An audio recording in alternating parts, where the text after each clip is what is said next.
on with me, so that's why I'm sending the video offline videos to you. So I have discussed in previous videos the method definitions and the method, what was the method prototype and the method body. Basically in the method definition there was the part method prototype and body of the method. So today I will explain a new topic. Basically the topic is method signature. So let me open the Microsoft Word as I do usually, and I write the theoretical part, and by that theoretical part I explain the terms. So method signature. Basically what is the method signature? The method name along along with the along with the list of along with the list of parameters used in the method prototype. Used in the method prototype is known as method signature. It is a part of the method prototype. It is a part of method prototype. So the definition is written, that is the method name along with the list of parameter used in method prototype is known as method signature, and it is a part of the method prototype. So how you do, what is the method prototype? If you write the definitions of a method, then you will write the access modifiers. So public, private, protected and default are the access modifiers as I explained to you. Then you will write it return time. Suppose my method is not returning anything, then I will write void. Then I will write the method name, then this bracket, and in this bracket there are parameter list. So if we do not have any parameter list, then it will, nothing will be in the bracket, then curly braces, then inside that there is a body of the method. So this is the complete syntax of definitions of a method. So this complete thing is called method prototype. This thing is called method prototype. So that's why it is written a method signature is the part of the method prototype. So what are method signature? The better method name along with the list of parameter. You just understand the concept. The method name along with the list of parameter using method prototype. That means if there is a variable like int a parameter list, if there is a parameter list int type a variable a, then you can say this name and this parameter is called method signatures. Okay, I think right now you people are cleared about the method signatures, and you should not have any doubt about this. So let me make some programs, one programs, and by that program I will try to explain how you will write the methods in Java, and what is the way of running this, compiling and running that code. Just wait. Okay, so what was the definitions of the method? If you think about this, then you should remember I explained that method is the block of instructions, block of code which are having the method name, and it is written after the curly braces of the class name and after the variables name.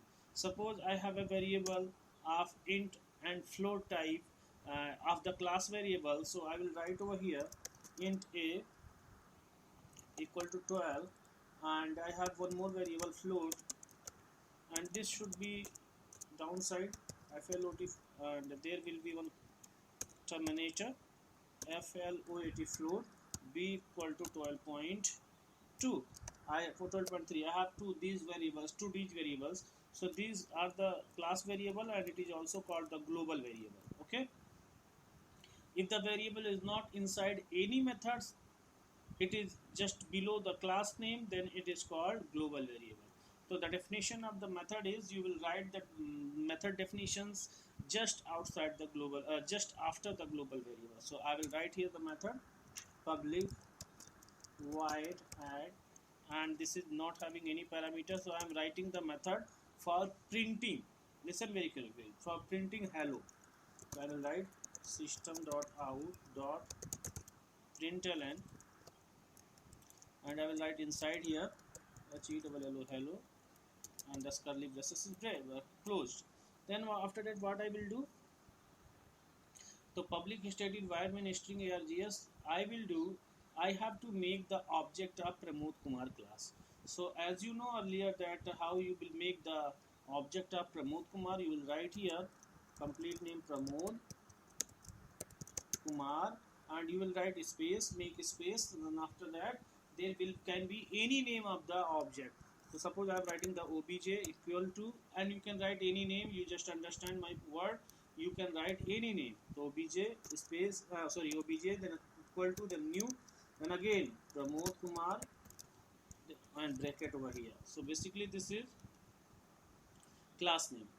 So if you are facing the problem, just copy this, control C, and you can paste over here. Copy this and paste over here. So after that, you need to call this add method. So how you will call? You will call by the object obj.add. Why? Because you know that object is a real entity. The things which exist physically is called object. And I said, if cow is an object, then cow can do actions like he can walk, she can walk, she can play, she can eat, and she can do many types of work. So these actions are belongs to the cow. So if I consider, and the properties of the cow are her hair, and her legs, her ears. So these are the properties. So in Java, the properties are called the variables, and the actions are called methods. And if you are thinking this is an object, so this method and variables are the part of the object. So I will call the things which are the part of the object, we will call it by the object name dot by dot operator. So just remember these two things. If anything is in the part of the object, then I will call object name, then dot operator, then that method name.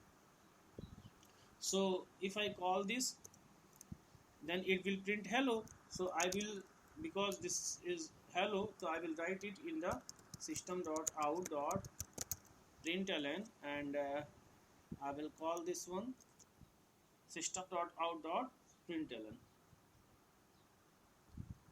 If you run this,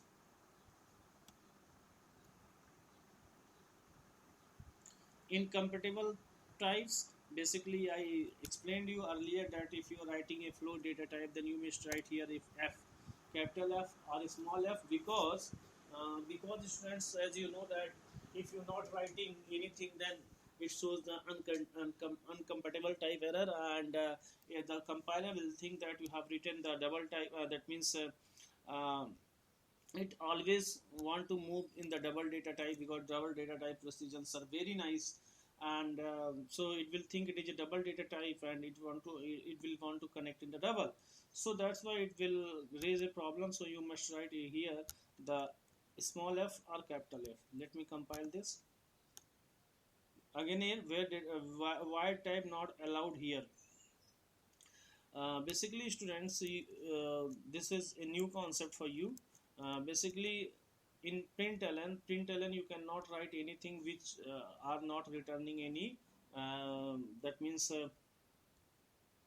the method, if any method is returning nothing, that means you cannot write anything which doesn't have any values. So if you if you can see here, this add method is not returning anything, that's why I have written void. So if you write system.out.println and this method will call you, you will call that method, then that method is not returning anything, that means it is returning void. So you cannot write anything which are having the void value or nothing value in the system.out.println method. So directly call, if you sorry, I didn't call it, I call this obj.add So directly if I call this, then what happened, my compiler, my interpreter will move to this add method and it will print hello. Okay, just see here, class compiled, void main, run this, you got the hello. So basically students, this is the basic part of the of your uh, method, working with methods. So I explained till now, I explained what is method. Just remember for your examinations also, what is method, why we should use method, that means advantage of methods, what are method definitions, what are the part of method definitions, method prototype I explained, and method signatures I also explained in this class, and how you will write a simple program in Java which will have the method example definitions, and how you call the method, and how make the object. These all things I have explained in today's video. I think this should be the enough for today's class, because this is very new things for you. So if you will move step by step, that means one step today, one the second day the second steps, then you will get it easier way. And in the next class I will explain the actual parameter and the formal parameter. So thank you student, you should watch. And if you have any problem, then you should watch this video again and again. That's why I upload this on YouTube. So you should watch it many times, as till now the concept is not clear. So thank you student for watching this. Thank you.